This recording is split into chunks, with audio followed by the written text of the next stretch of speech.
సర్వశిక్ష అభియాన్ ఉద్యోగులందరికీ కూడా నమస్కారం. ఈరోజు ఉదయం పూట అమరావతి సెక్రటేరియట్కి వెళ్ళి ప్రిన్సిపల్ సెక్రటరీ ఆదిత్యనాథ్ దాస్ గారిని, అదేవిధంగా సాయంత్రం పూట ఎస్పీడీ గారిని కూడా కలవడం జరిగింది. నిన్న ధర్నాకు సంబంధించి ఉద్యోగులు పెద్ద ఎత్తున సంఖ్యలో వచ్చి హాజరైనారు. వాటి ప్రభుత్వం కూడా ఆలోచించాలని చెప్పేసి కూడా మనం నిన్న జరిగినటువంటి విషయాలను కూడా అధికారుల దృష్టికి తీసుకెళ్ళడం జరిగింది.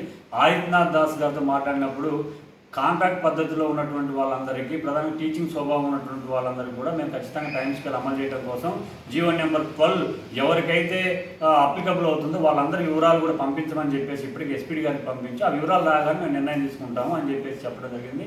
సాయంత్రం పూట ఎస్పీడీ గారి దగ్గర కూడా వెళ్ళాం, ఎస్పీడీ గారితో కూడా మాట్లాడాం. అయితే ఎస్పీడీ గారి దగ్గర ఉన్నటువంటి ఆధారాలు, జిల్లా నుంచి వచ్చిన సమాచారం కూడా చాలా గందరగోళంగా ఉంది. ఆ వివరాలను కూడా మేము చూసి ఉన్నాం.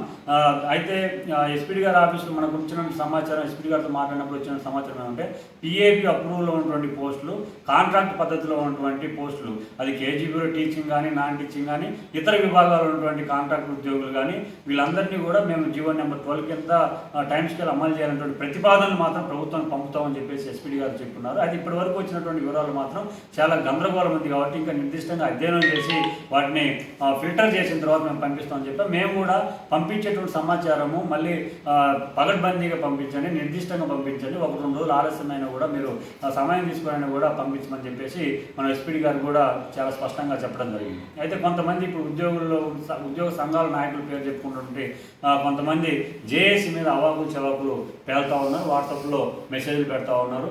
నిన్న అటువంటి బాపత్తుగాలను మేము ధర్నా కూడా పిలవలేదు అటువంటి నాయకులు.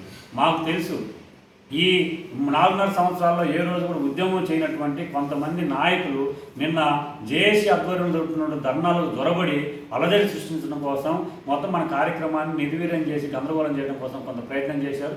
ఉద్యోగులు జేఏసీ నాయకత్వం సమర్థవంతంగా వాళ్ళను తిప్పికొట్టడం జరిగింది. ఈరోజు గతంలో జీతాలు పెరుగుతున్నప్పుడు మీ అందరూ విజయవాడ రావడం వచ్చి ఉద్యమం చేసినప్పుడు ఉద్యమాల్లో పాల్గొనొద్దని చెప్పింది వాళ్ళు.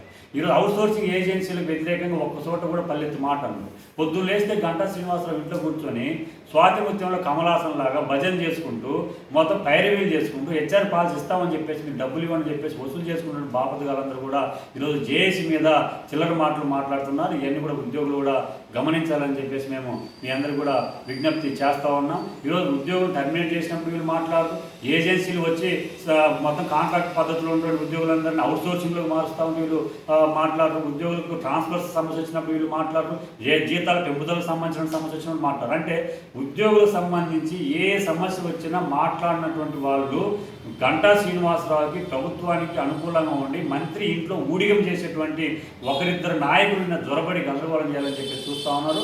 అటువంటి వాళ్ళే మా మీద కూడా ఈరోజు బురద తల్లేటువంటి కార్యక్రమం చేస్తూ ఉన్నారు. దయచేసి Sarva Shiksha Abhiyan contract and out sourcing part time employees federation JAC SSA ఉద్యోగుల యొక్క సంక్షేమం కోసం ఉంది. వాళ్ళ కోసమే నిజాయితీగా కష్టపడి పనిచేస్తుంది. మీకు సంబంధించిన ప్రతి డిమాండ్ కోసం, ప్రతి ప్రయోజనం కోసం జేఏసీ నిలబడుతుందని చెప్పేసి మీ అందరికీ కూడా విజ్ఞప్తి చేస్తూ జేఏసీ మీ అందరూ అండగా ఉండాలి.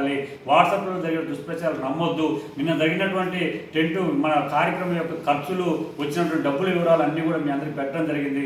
ఇతర సంఘాల నాయకుల్లాగా లేదా మా మీద బురద ఎవరైతే చదువుతున్నారో అటువంటి వాళ్ళలాగా ఉద్యోగులు మభ్యపెట్టి మోసం చేసేటువంటి కార్యక్రమం ఎప్పుడు చేయం. జేఏసీ మీది మీకోసం పనిచేస్తుందని చెప్పేసి తెలియజేస్తాం.